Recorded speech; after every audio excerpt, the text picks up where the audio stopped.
de mais nada, boa tarde a todos e agradecer a vossa presença. É bom ver uma sala como a vossa, todos aqui nos dias e nos meios. Esta vai ser a primeira comunicação com dois intervenientes deste ciclo de conferências Arqueologia 2.0. É uma iniciativa organizada por alguns alunos da licenciatura de Arqueologia e História da Faculdade de Letras da Universidade de Criámos um pequeno grupo chamado Aqui à Parte. É um grupo informal de alunos que procuram discutir temáticas relacionadas com a teoria da arqueologia, normalmente trazer para Portugal e para a discussão em Portugal e em meio académico, não só, as novas correntes, as novas temáticas que vão surgindo em teoria da arqueologia, averiguar a sua pertinência de aplicação no nosso meio e discutir essas temáticas com os demais, quer arqueólogos, quer alunos de licenciatura, quer professores, para chegarmos a um consenso, ou talvez não, mas é um debate de ideias que se fundam um pouco no espírito académico e que se desenvolve a arqueologia. Para esta iniciativa convidámos o professor Jorge Alarcão, que é o professor nesta faculdade, e a Joana Alfreira, que é doutoranda pela Faculdade da Universidade do Porto. Vem-nos falar o professor Jorge Alarcão, por um lado, de uma possível e provável consolidação das arqueologias, tema que já foi debatido nos anos 90, com algumas de suas obras, quer para uma consolidação das arqueologias, quer escrito de transformação quadrada, que é o chão escutado, em que discutia estas temáticas e defendia essa mesma conciliação. Queríamos também trazer a professora Susana Oliveira Jorge, que foi uma das que criticou e que defendia outras, que não defendia mesmo essa conciliação. Ela e o professor Vitor, não lhe foi possível estar presente. Convidámos a Joana, que está a tirar doutoramento sobre o Neolítico, na Faculdade de Letras do Porto. Numa lógica talvez de desconstrução do conceito. Para a mesa o lugar.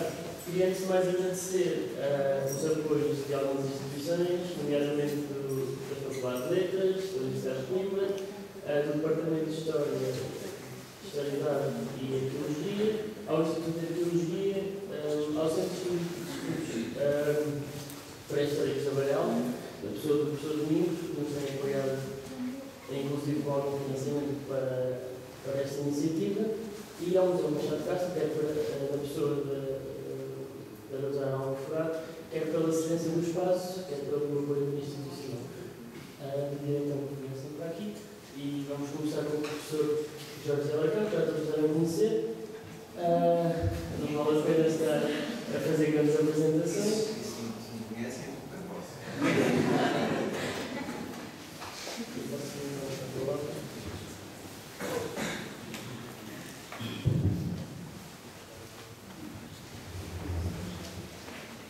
Bem, antes de mais, eu vou desfazer um equívoco, porque quando o Tiago Gil me convidou para fazer uma conferência neste ciclo, uma conferência sobre um aspecto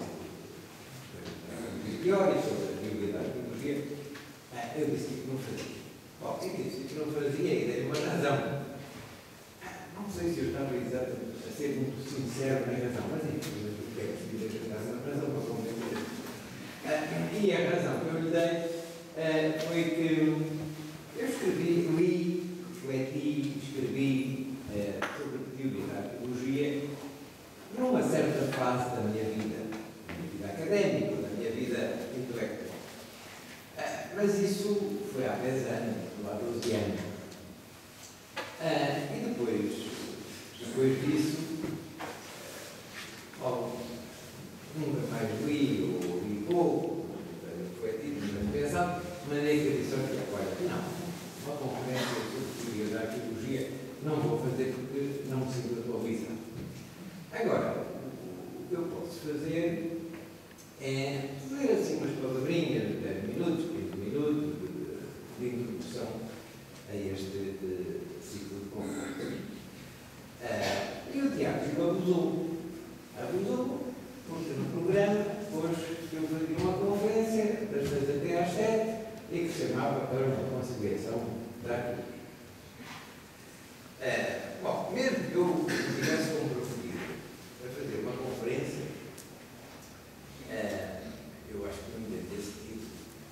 embora seja o título de um pequeno livro que eu há uns anos escrevi. Bom, e não rejeito de maneira nenhuma aquilo que nesse livro eu escrevi. Hoje, nos últimos 50 anos, têm surgido muitas correntes dentro da arqueologia. Bom, há uma primeira corrente, que no fundo era, digamos assim, a arqueologia vigente nos anos 40, nos anos 50, nós normalmente chamamos de arqueologia histórica ou culturalista. Depois, nos anos 60, surgiu-se nos Estados Unidos uma nova teoria, ou uma nova corrente, que se chamou nova arqueologia, ou arqueologia culturalista. Depois, nos anos 80, surgiu na Inglaterra uma nova corrente, que se chamou arqueologia contextualista, e depois teve outros nomes, ou arqueologia interpretativa. E cada uma destas escolas se apresenta como eu é que tenho razão. Quer dizer, os outros agora ficam passados. Bom, até podem ter tido razão na sua época, pronto, mas não, eu é que tenho razão, agora eu é que fundo a verdadeira arqueologia como ela deve ser. Bom, e a minha ideia que defendo nesse livro e que continuo a sustentar é que essas várias correntes da arqueologia não se contradizem umas às outras, mas são complementares umas das outras. São todas compatíveis, são todas conciliáveis. Bom, e uma das razões, porque também deixei de escrever sem teoria da arqueologia, é porque essas minhas ideias não tiveram grande receptividade. Na época, embora hoje talvez não. Na época não tiveram grande receptividade. E, portanto, eu senti que havia uma certa falta de diálogo. Quando nós escrevemos sempre para alguém, não é? Pode haver um outro caso. O Fernando Pessoa escreveu milhares de páginas e nunca publicou nada, ou como é que publicou em vida de que mensagem. Depois, quando morreu, é que se descobriu o baú cheio de manuscritos que foram publicados. Bom, mas são casos excepcionais. Normalmente, quando um escritor escreve, seja publicista, seja poeta, ou seja, um escrito mais de caráter científico, a gente escreve para que os outros leiam e para que haja um diálogo. Ora, para que haja um diálogo, é necessário que o outro, não só o outro, é necessário que as duas partes, quer dizer, quem fala é quem ouve, e quem ouve depois é que fala e vai ter que ouvir, quer dizer, as duas partes têm que estar sem preconceitos e boa fé. Quer dizer, mesmo que eu sustento uma ideia convencido de que eu estou na verdade, eu tenho que ter uma certa dúvida. Será que realmente eu tenho razão naquilo que eu afirmo, tenho razão naquilo que sustento? E quando eu converso com o outro e exponho as minhas ideias ao outro, eu tenho que sentir, por um lado, eu tenho que dizer, tenho que dar atenção ao outro, ou àquilo que o outro diz, porque o outro pode ter argumentos, talvez não seja a ver bem o problema, pode ter argumentos. Bom, mas o outro também tem que ter a mesma boa-fé, não é? Não pode ter uma posição irredutível e dizer, não, eu é que tenho razão e você não tem razão. Portanto, é preciso que cada um, sem isto não há diálogo, é preciso que cada um dos parceiros esteja de muito boa fé, atento às razões dos outros. Bom, isto não é um problema só do mundo científico, acaba por ser um problema geral, global, do mundo, não é? Porque é que os palestinianos E os israelitas não se entendem, porque não abandonam as suas posições fundamentalistas. Nenhum está de boa fé. Bom, e o fundamentalismo é estas coisas piores num mundo contemporâneo, e às vezes, assumindo posições fundamentalistas, nós perdemos a razão. Os ambientalistas, em muitas das coisas que dizem, têm razão, mas quando os ambientalistas perdem. Bom, eu agora estava a ver um bocado de gatos. Era um bocado para explicar porque é que a certa altura eu deixei de escrever sobre teoria da arqueologia. Porque senti que não havia diálogo. E, portanto, não. Mas voltando à ideia da conciliação das arqueologias, as várias correntes são ou não são conciliáveis. Imaginem vocês que eu tenho aqui em cima da mesa, porque não sou prestidigitador, não posso aparecer aqui um cubo, mas imaginem vocês que eu tenho aqui em cima da mesa um cubo. Daí, vocês olham, só tem uma face de um cubo, não é? Para voltar a fazer. Não preciso olhar para as outras faces. Já sei como é que elas estão. É um cubo é um sólido geométrico que tem 6 faces, todas iguais quadradas. Portanto, basta eu ver uma face, já conheço o cubo. Engano, não tem posse. Porque esta face, quadrada, branquinha, sem nada. Eu digo e mostro outra face. Tem outra coisa. Afinal de contas, vocês só viram uma face, não podiam fazer ideia do cubo, porque na outra face que vocês não viram, estava outra coisa qualquer. Bom, e aí vocês começam a pensar, com certeza, realmente, para eu conhecer qualquer coisa, tenho que andar à volta dela. E tenho que ter muitas perspectivas. Tenho que ver isso, tenho que ver isso do outro lado, tenho que ver. E só quando eu ouvir todos os lados, é que eu então posso fazer uma ideia do objeto. Bom, eu aqui estou a mencionar o tal sólidos geométricos.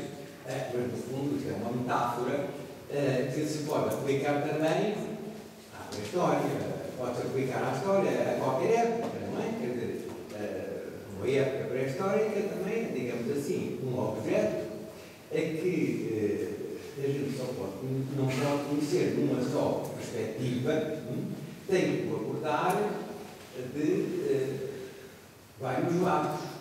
Bom, e é nessa medida que eu acho que as várias correntes da arqueologia teórica não são mais do que perspectivas sobre um determinado objeto. O objeto deve ser o passado.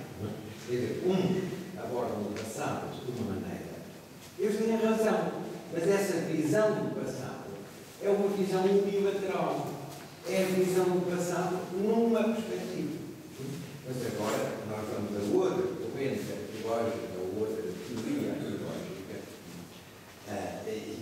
e ela incide outra luz sobre o mesmo objeto. Ou vê aquela época do passado a outra luz. E é nessa medida em que eu acho que as perspectivas são conciliáveis e são necessárias para nós podermos ter a devida compreensão das coisas ou a devida compreensão do passado. Bom, mas voltemos ao cubo. Vocês têm um cubo. Para que é que serve? Qual é a função do cubo? Bom, há também uma corrente da arqueologia que nós podemos chamar a corrente funcionalista, é a corrente do Vino, fora da nova arqueologia, do processualista, funcionalista, que se preocupa, sobretudo, com a função do cubo. Eu aqui temos as explicações, mas sumariamente vamos pôr o problema assim, quer dizer, a nova arqueologia sobre isto, surgiu na década de 1960, recorda principalmente a função do Europa. Mas se vocês tiverem um cubo, se vocês fizerem a pergunta aos mesmos, a que é que serve? Perplexos, a que é que serve? Se forem pensar, olha, talvez o cubo sirva de pisa-papéis. Eu tenho muitos papéis, tenho secretário, de repente alguém voar com o vento, eu abro a janela, a maneira que o cubo é um bom objeto para servir de pisa-papéis. Eu uma explicação para a função. Bom, o que é que o cubo há de ter uma borboleta? O que é que o cubo há de ter uma florzinha numa das fases? Se é para servir de papéis, devia ter faces brancas lisas sem nada. Para quê que eu digo? E aí, a vossa explicação funcional não serve, não é suficiente. Não é? O servir sem aqueles bonecos que tem. Os bonecos há de ver mais qualquer coisa. Como é que se explica? Bom, e depois vamos continuar a voltar ao cubo. E numa das faces tem dois corações. E depois, numa outra face, temos lábios. Está a ter um significado. Que significado tem? Bom, mas aqui vocês vão ver, já há outra pergunta, não é? A primeira pergunta que nós fazíamos para o cubo era: qual é a função do cubo? E agora, a segunda pergunta em função do bonequinho é: qual é o significado? O que é que isto significa? Bom, isto corresponde a uma outra corrente da arqueologia, que é uma corrente que já não se interessa tanto pelas funções, mas interessa sobretudo pelos significados, que é um problema diferente. E que é um problema mais difícil. É mais fácil a gente pensar na função do objeto do que pensar no significado do objeto. E até porque podemos dizer que significado tem as palavras. As palavras têm significado, tem significado um dicionário. Agora que um bonequinho, muito bem, tem significado, mas vocês, vamos ver, aqui há dois corações. E aqui é um lado. Será que isso tem alguma coisa a ver com o namorado? Talvez tenha. Mas é muito bem. E o passarinho, e a flor? A flor vem da primavera. E o amor parece uma espécie de primavera. E a colheita tem asas do passarinho também. E o amor faz-nos voar. Isto com certeza, afinal de contas, foi pensado. Quem pensou o cubo pensou para ser um presente de namorado. O que não quer dizer que não possa servir como peça-papéis, como pisa-papéis. Quer dizer, eu posso comprar isto no dia dos namorados, para dar à minha namorada e ela, pronto, vai usar isso como pisa-papéis. Portanto, a função não exclui o sentido. E uma corrente arqueológica que investiga, sobretudo, as funções é perfeitamente compatível com uma corrente arqueológica que investigue, sobretudo, os significados. Bom, nós perdemos muito nas nossas civilizações modernas, assépticas. As nossas civilizações são assépticas no verdadeiro. A civilização moderna é asséptica no verdadeiro sentido da palavra. Quer dizer, não chega. A nossa civilização moderna não chega.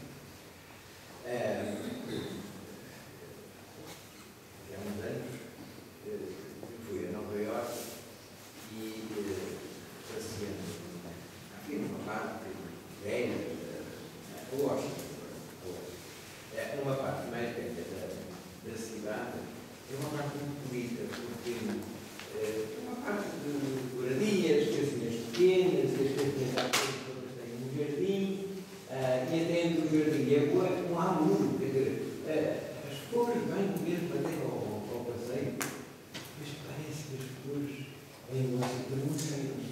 E vocês vão à África do Norte e a Tunísia, vão a Marrocos, talvez mais à Tunísia. A Tunísia é um país bem cheio. Agora são cheios de agradáveis, com o aroma de germinho, mais isto, mais aquilo. Isto tinha alguma coisa?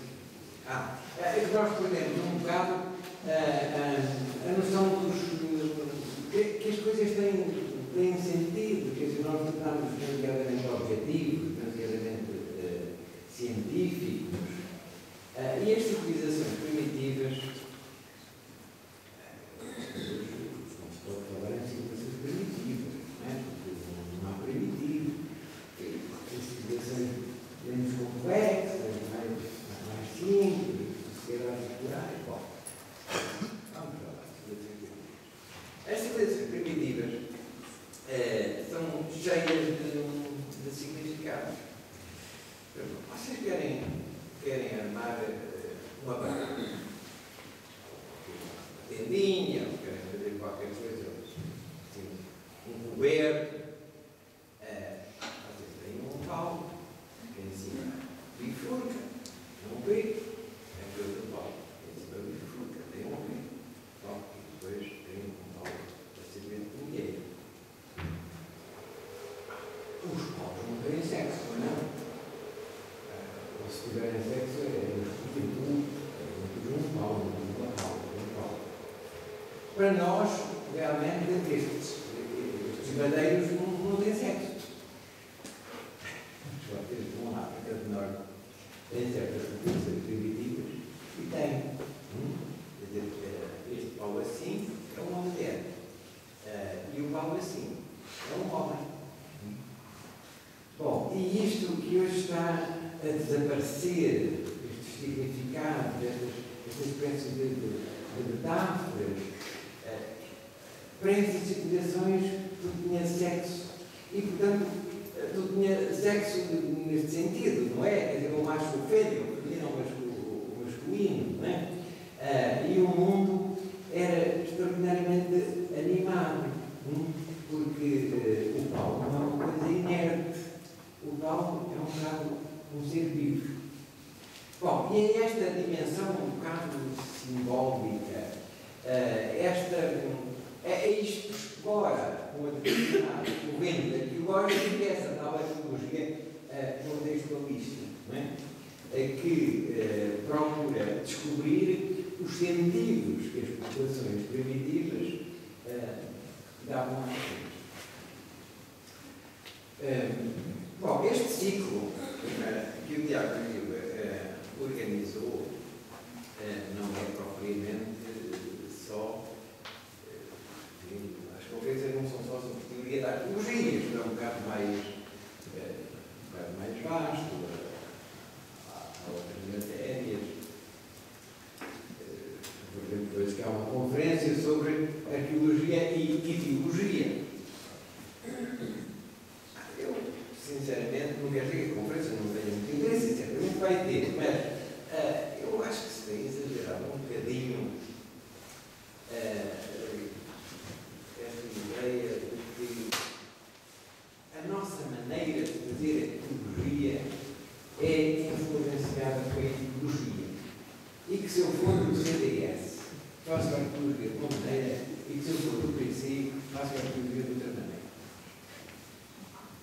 Mesmo um caso ou no outro, mas acho que a maioria das pessoas fazem arqueologia sem de ideologia, e a arqueologia escrita por alguém auxiliado no CDS é igual à arqueologia escrita por alguém auxiliado no PC, em grande parte é assim. O que não quer dizer é que a arqueologia não esteja muito influenciada, digamos, pelos problemas do mundo contemporâneo. Uma coisa muito curiosa é que, nos Estados Unidos, de modo geral, na América toda, mas em particular nos Estados Unidos, houve uns anos em que se escreveu muito e se investigou muito sobre o problema da guerra entre os Incas, os Aztecas, os Incas mesmo, quer dizer, o problema da guerra nessas civilizações foi um tema muito global, do mundo. E depois, a certa altura, essa produção desapareceu. E isso coincidiu com o quê? Com os anos da guerra no Vietnã. E depois houve uma outra fase em que o grande problema que preocupava os arqueólogos que estudavam essas civilizações antigas da América era o problema do abastecimento e dos recursos, porque é que essas civilizações a certa altura decaíram, será que houve transformações climáticas grandes, será que a certa altura por uma exploração exagerada dos recursos, a natureza como se fosse ficar muito pauperada e portanto as terras já não produziam, ou as florestas tinham sido abatidas e tal. Como é que essas civilizações declinaram? Quer dizer, esta temática foi uma temática também durante muitos anos muito viva na arqueologia americana. E isso coincidiu com o quê?